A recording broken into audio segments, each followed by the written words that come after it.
My grandma was my hero. When she passed, she left me the house she'd lived in for 50 years, the same house where I spent my childhood summers. I was heartbroken, but also grateful. I thought it was a fresh start, a piece of her to hold on to. I packed up my city apartment and moved in, ready to start a new chapter in this quiet, familiar neighborhood. The first few weeks were a dream.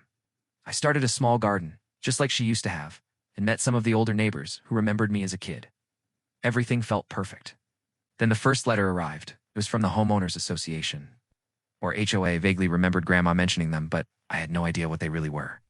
The letter was a warning my mailbox was an unapproved color. It was the same mailbox that had been there for 20 years. I painted it the required beige color, thinking that would be the end of it. I was so wrong. The letters kept coming. My garden gnomes were an unauthorized decoration. The small wind chimes my grandma loved were a noise violation. The rose bushes she'd planted were trimmed an inch too high. It felt like they were watching my every move. I tried talking to them, explaining that I was just trying to preserve my grandmother's home. They didn't care. They said the rules were the rules. The fines started piling up. Thousands of dollars for things that felt absurd. I felt harassed, like I was being pushed out of my own home. One day, found a notice on my door threatening a lien on the property if I didn't pay the fines and remove the violations. My grandma's legacy, my sanctuary, was turning into a legal and financial nightmare.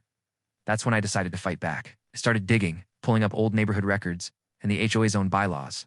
I discovered something incredible. My grandma's property was never legally incorporated into the HOA.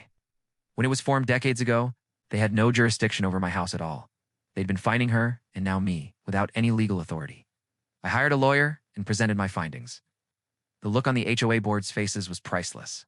The threats stopped, the fines were dropped, and I finally got the peace I'd been looking for. It was a tough fight, but I learned that you can't let bullies, even official-sounding ones, walk all over you.